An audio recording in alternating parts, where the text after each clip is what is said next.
Kijk hier.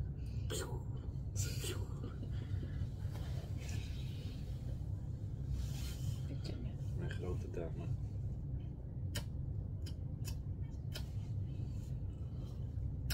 Is goed. Is goed. Kijk maar aan.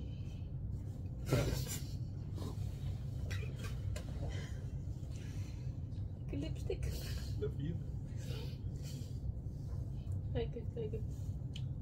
Lekker. Nee.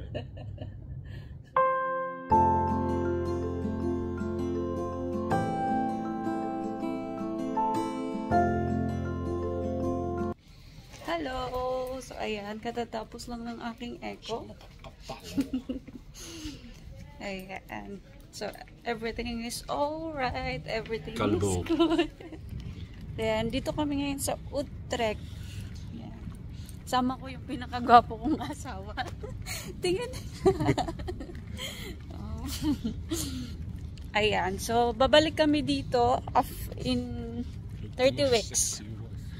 Pag 30 weeks na kami ulit babalik dito. Chinek nila yung kanyang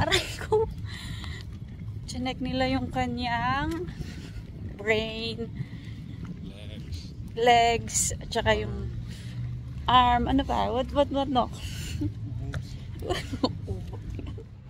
So ayan, matagal-tagal akong hindi nakapag-vlog kasi masyadong maraming mga pangyayari. Ikwento ko na lang sa inyo pag mag-sit down vlog tayo. Pauwi na kami ngayon. Yung mga bata na iwan kay Oma and Opa, pumunta sila ng Heather Camp sa Tio. Yun nila yung mga animals doon.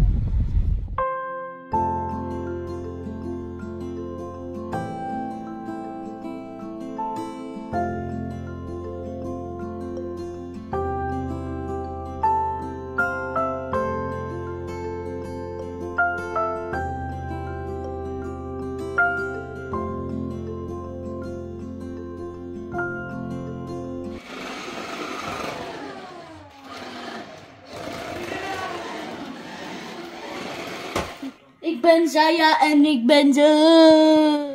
Go! Eens kijken.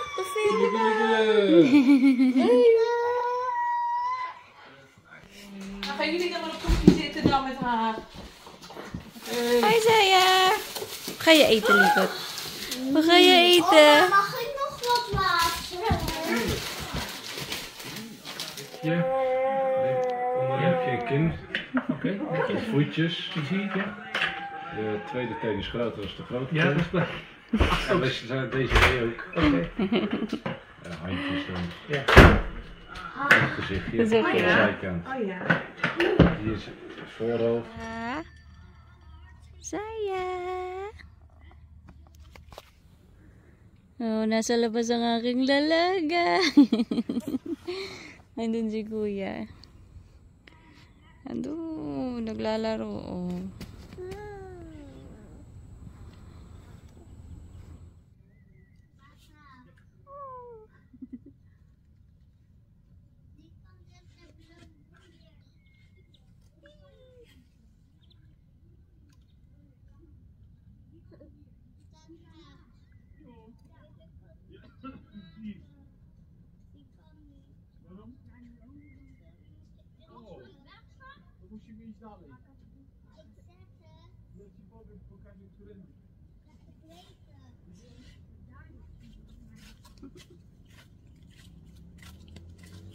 So, hello guys! Good morning! So, ayan, nagmo-morning walk kami. Kasama ko yung mga bata. Oh, hello! Hallo. Morning nap si Zaya. Maganda ang weather, so may tupa sila dito. So, ayan, i-share ko sa inyo the reason why we are not vlogging so much, and sa Facebook na lang ako nagiging active. So, yun na nga po na we found out that we are pregnant way back when Zaya is 5 months old.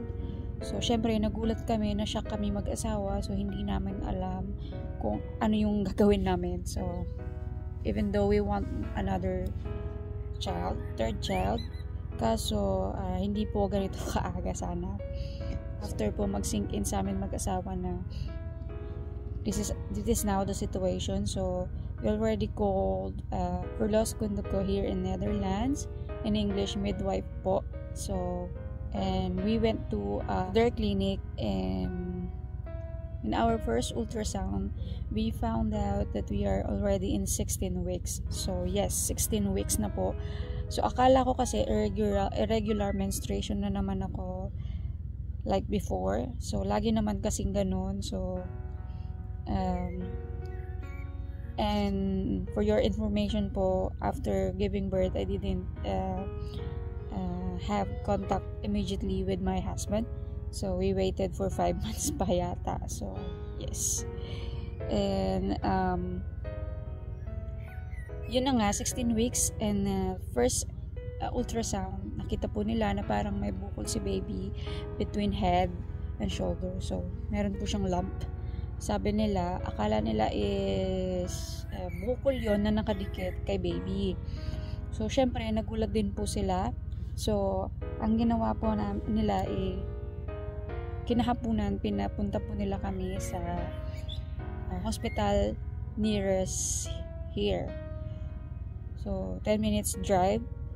And sila na rin po yung nagpa-appointment para sa amin. So, sabi din ng hospital, hindi daw po nila alam kung ano yun. Kasi, hindi sila sure kung nakadikit yun kay baby or nakahiwalay. So, nagulat din po sila. So, nagtawag pa yung isang doctor ng kanyang katrabaho para i-confirm kung ano yun. Siyempre, hindi din po niya alam. So, itinawag po nila kami sa, ni-refer nila kami sa VK-SED, Wilhelma Kindersieckenhaus. Dito po, specialized po sila sa mga batang may mga karamdaman at sakit. So, pagdating po namin doon, after 2 days po ata, nagka-appointment kami agad doon. Pagdating namin doon, saka lang po namin nalaman na hindi lang po basta bukol yung nakita nila. So, it was a baby po, and they call it TRAP syndrome. So, ano nga po ba yung TRAP syndrome? Ito po yun. Ipakita ko po sa inyo. Yan, sabi ng Google. So, parang undeveloped baby po siya. There's possibility that there's a heart failure or lungs failure. So, impossible po na mabuhay si baby pag ganun. So, ang ginawa po nila, chinek po nilang maigi. So, since 16 weeks na we are in clinic, in our midwife, 4 cm lang daw po si baby. So, 2 weeks after na minomonitor nila si baby, hindi po siya lumaki, walang heartbeat, walang blood na dumadaloy sa katawan, only in the umbilical cord. Pero meron po siyang napaka-maliit, napaka-nipis na umbilical cord. Ni-refer po nila kami sa mas specialized sa mga ganitong situation sa LUMC, Leiden University Medical Centrum. And doon po mas pinag-aaralan nila yung mga ganitong situation like twins. So, sila rin po yung nag-monitor sa amin. And nung 18 weeks na po kami, we decided to do the treatment. So, what is the treatment for? Kasi their umbilical cord is already tangled. So, natatakot po sila pag naghigpit po yun, kasi nagpulupot na po eh. Kapag naghigpit po yun, there's a possibility na mamatay din po yung isa. Ginawa po nila yung treatment. So, what is the treatment? So, ganito po yung picture na kanilang gagawin. Ayan. So, may pinasok po silang karayom kung saan dadaan yung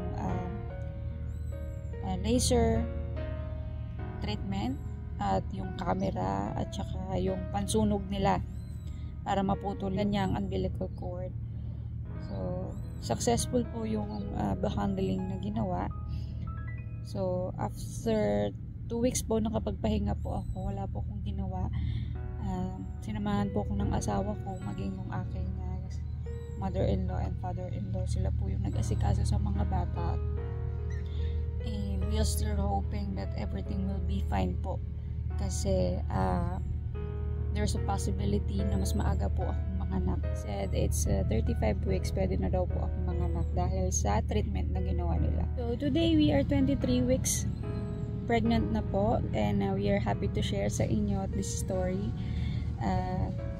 Aside then, kahit na may mga malungkot na nangyari, masaya pa rin po kami dahil meron pa rin pong isang natira para sa amin. So ayun lang po. Salamat po sa inyong pakikinig, and I hope you include us po to your prayers na baby will become healthy and lalabas po siya on time and in the right time.